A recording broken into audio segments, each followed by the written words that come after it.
wakwe zangu, shemegi zangu, kila siku natamba mie. Nimeoa Pemba, mimi Mdengereko kwetu Rufiji. Nimechukua jiko hapo Njuguni. Kwa nikija Pemba, na hii ni mara ya 3 kwangu kufika Pemba, na kuwa nimekwenda ukweni.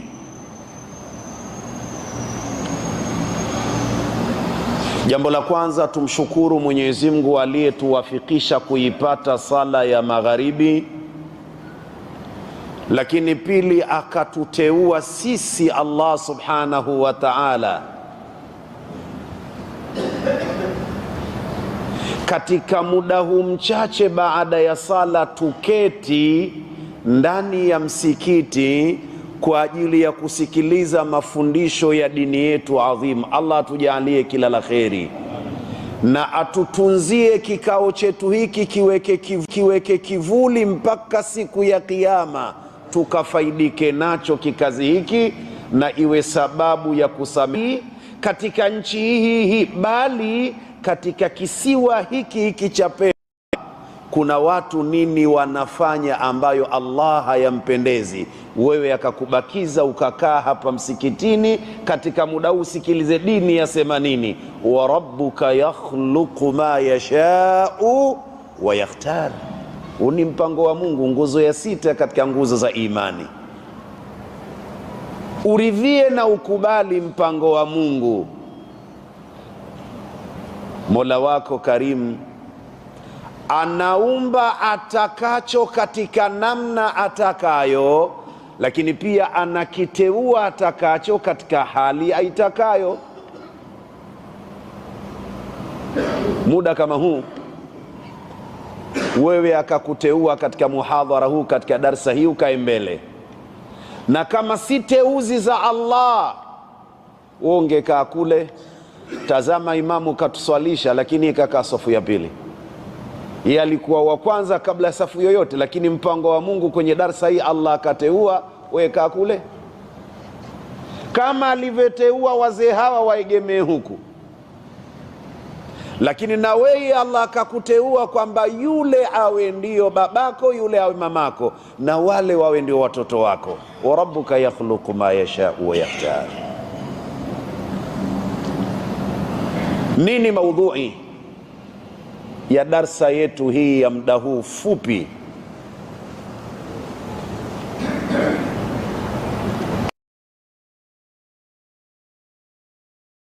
Ndio somo letu, ad-dunya wa makaiduha. Dunia na vituko vyake, dunia na vitimbi vyake, dunia na vishawishi vyake, dunia na mafuriko yake mabaya dhidi ya wanadamu.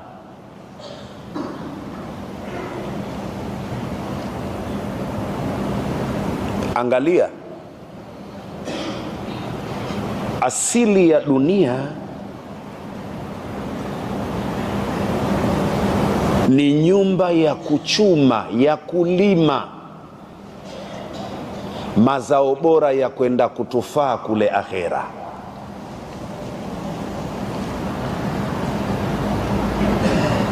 Ardhi shaandaliwa tulime, kila mmoja ateue cha kuwatikiza katika ardhi ambacho yuwaamini hiki kitakwenda kunitoa mrithi kule akhera.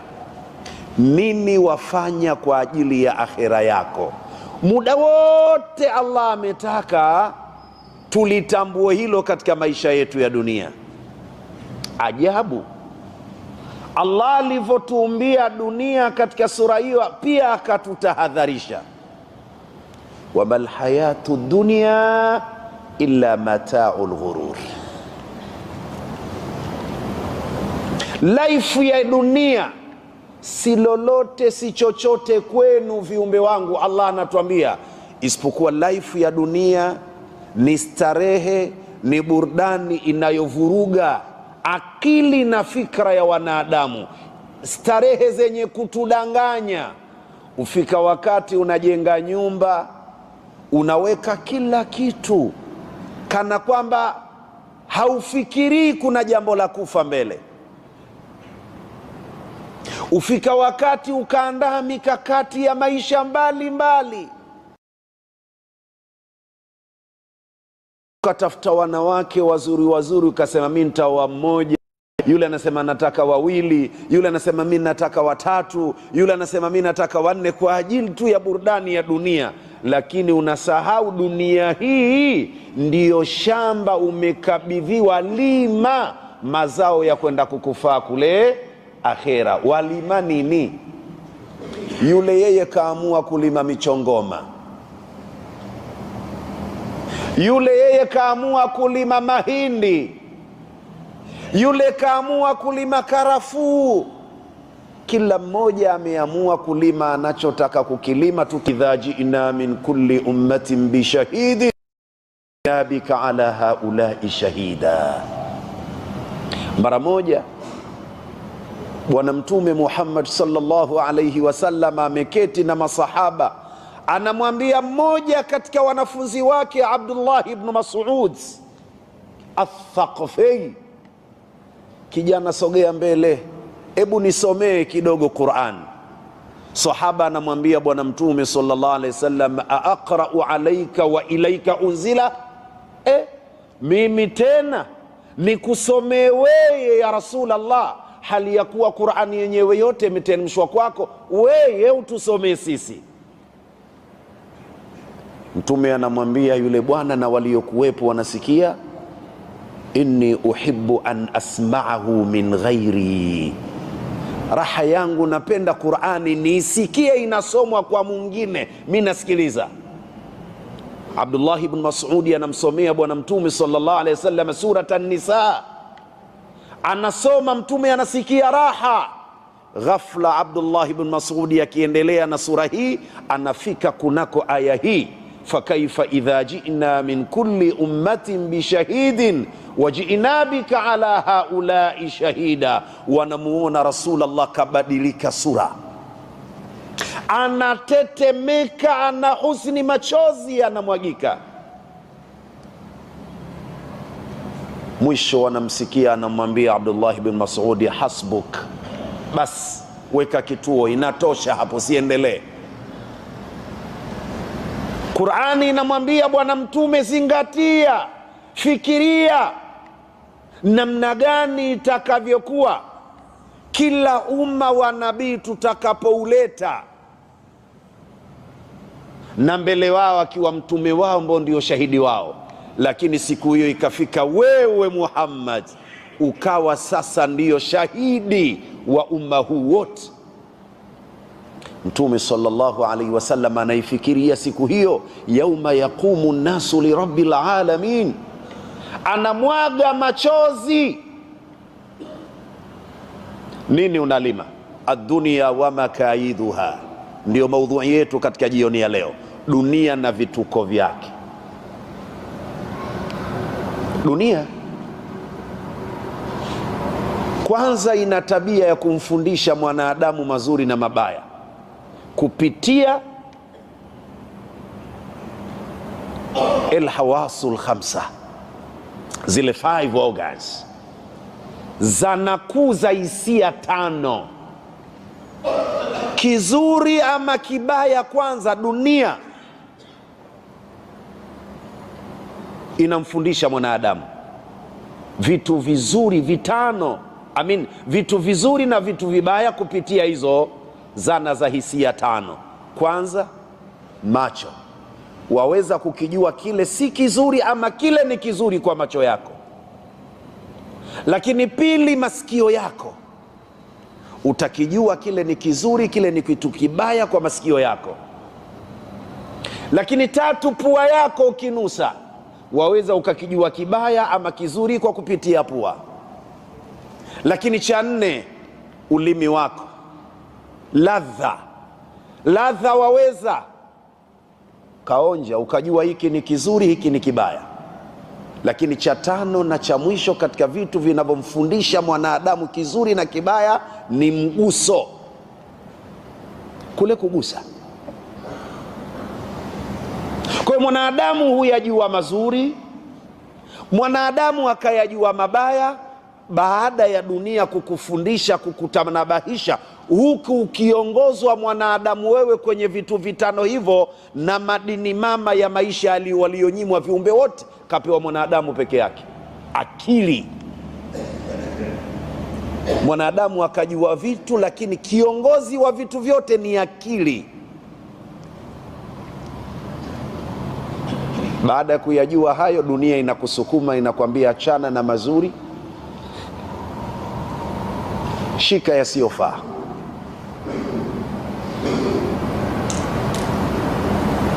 Na hapo ndipo Qur'ani iliposema bal tu'thiruna alhayata dunya.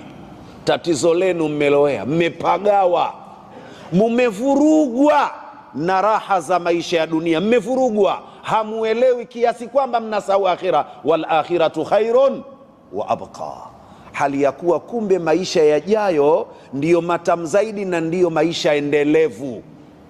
Haya napita na kuondoka.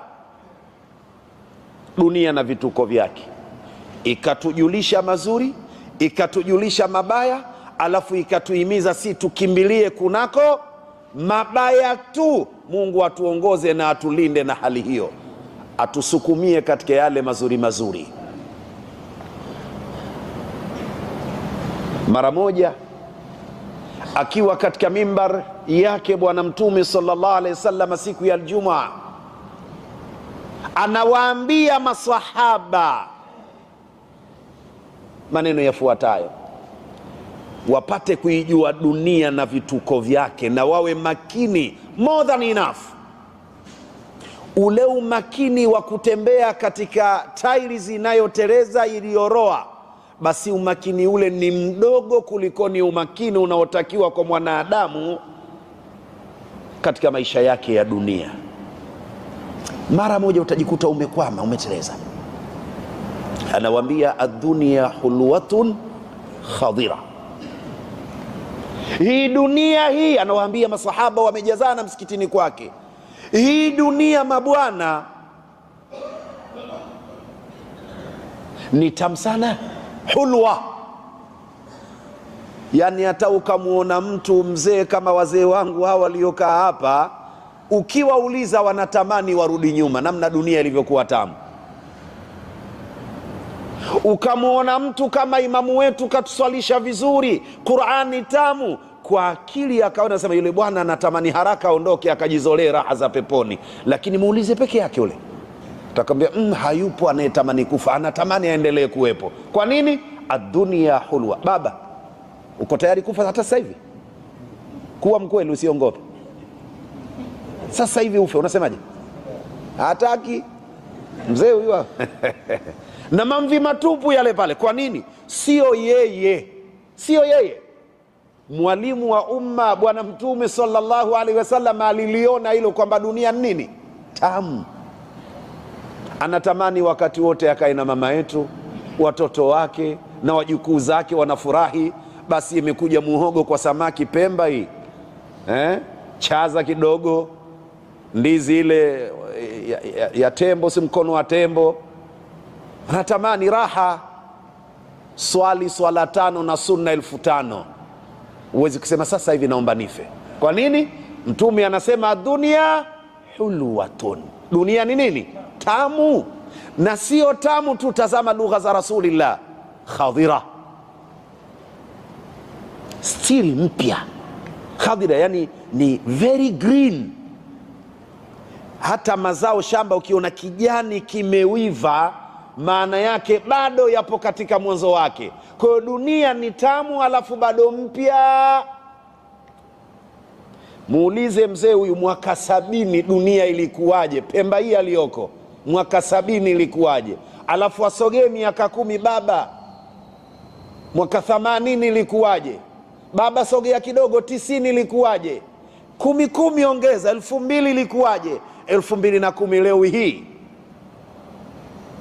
tunaona sio, natoka kule barabara hii iliyokuwepo hii miaka 10 iliyopita ilikuwepo hii? Ilikuwepo barabara hii? Sasa hivi una wasiwasi, unakwenda faster na utarudi barabara kama upo juu ya karatasi. Dunia tamu. Nyie wazenyi Pemba hii, miaka hiyo msikitini kulikuwa na maikizi, umeme ulikuwepo, karabai zile kandili, si ndo taa zetu zile. Lakini dunia tamu, kadili tunavyokwenda mbele vinakuja vitu vipya. Watu walikuwa wanasema wameota kuna jambo limetokea Ulaya, kumbe wameona kwenye TV. Sasa hivi mpaka kijana mdogo kama huyu anayo, ipo kwao, kama si yake ya kaka yake, ya dada yake, ya babake, ipo TV, humdanganyi umeota, kaona. Dunia tamu. Habari ya kusubiria MV Maendeleo na MV Mapinduzi ishaisha. Sijui Lingeni, sijui nimekwisha. Zakaria anakuleta papia, wa ila unaruka juu kwenye ungo, dakika 30 uko hapa, raha kabisa. Dunia tamu. Nani anatamani aondoke? Khadira, tena bado mpya. Lakini pamoja na utamu wake na upya wake, Rasulullah anawapa tahadhari akiwa katika mimbari, anawaambia wa inna Allaha mustakhlifukum fiha, lakini Allah amekupeni ninyi wanadamu uongozi duniani. Dunia hii, simba na kutisha kwake, sio kiongozi wa dunia. Mzee Filun, tembo yule, kuna mwita nani jina lake huko, anaitwa sana nani? Ndio hilo chui hawezi kuwa mbunge wala diwani. Kwa nini? Wa inna Allaha mustakhlifukum fiha. Nafasi ya uongozi Allah ameitoa, amempa nani? Mwanadamu. Yeye ndio kiongozi. Sasa fayandhuru kaifa ta'malun, Mwenyezi Mungu anafuatilia na kukukagueni mwafanyaje kwenye uongozi aliyokupeni Allah. Dunia tamu, dunia mpya, akawapa uongozi awaone mwaendesha aje. Wewe umepata nafasi ya uongozi mwanangu, wewe umekuwa imamu, na huyu amekuwa muadhini, na wewe umekuwa mtu wa usafi. Kila mmoja Allah amempa nafasi yake. Basi mjue, msije mkadhani mmeachwa huru. Allah anatazama mnafanyaje kwenye nafasi hizo. Wewe umepata nafasi, umekuwa balozi, wewe umekuwa nani? Mwenyekiti wa serikali, yule diwani, yule mbunge, yule waziri na yule raisi, kila mmoja kwenye nafasi aliyokuwa nayo. Fayanzuru kaifa ta'malun, asije akajiona mtu yuko huru 100%. Allah anatazama mwafanyaje kwenye nafasi hizo. Yule anasema kama ndio hivyo, afadhali ya mie, sijapewa uongozi wowote, kwa hiyo sifuatiliwi, sina tabu. Na we pia kiongozi, we baba na yule mama kiongozi kwenye nyumba yake. Allah anatazama unaendeshaje familia yako, wamsimamiaje mkeo, wamsimamiaje mwanao. Lakini wewe umekuwa kaka kwenye familia, Allah pia anatazama wadogo zako na waendo vipi. Kila mmoja ni kiongozi. Yule mwalimu wa madrasa asije akadhani ualimu wa madrasa sio uongozi. Wakati unamtukana mwenzio kwenye uongozi wake, ulitakiwa kwanza uanze kukagua na wewe kwenye uongozi wako. Wataalamu wanasema la tushir akhaka biisbi'in fa inna thalathata ilaika, usimwashirie ndugu yako kwamba we mbaya we kwa kidole kimoja, kuna vitatu vyarudi kwako. Vidole vitano Ukimuonesha mtu mbaya unamuonesha kwa kimoja hivi, vitatu unavirudishia kwako, kimoja gumba kinarudi chini. Manake we mbaya, mimi mbaya zaidi, lakini tutakufa. Ndio maana yake. Hayupo anayemwambia mwenzio we mbaya kwa midole yote hivi, huwezi. Utanyoosha kimoja utakipeleka chini, vitatu utavirudisha kwako. We mbaya kimoja, vitatu vinarudi kwako, mimi mbaya zaidi, dole gumba linatazama chini, ila sote tutakufa. Wakati unasema balozi wetu sisi mbinafsi kadha kadha, wewe kiongozi wa familia, tuambie mzee, familia yako waiendeshaje kabla hujakagua ya mwenzio. Mwenyekiti wa serikali kadha kadha kadha, mjomba, na wewe mwalimu wa madrasa yako waendeshaje? Wewe imamu, kwani ya dhuhuri saa ngapi msikitini kwetu? Saa 7 kasoro. Imamu anafika saa 7 na robo taratibu, anaweka kanzu, anakwenda kule, kwanza anapiga mswaki dakika 15. Sie tumakaa tunamsubiri imamu, anajidai kwa uimamu. Wenzio unawalalamikia, we mwenyewe pia unavurunda.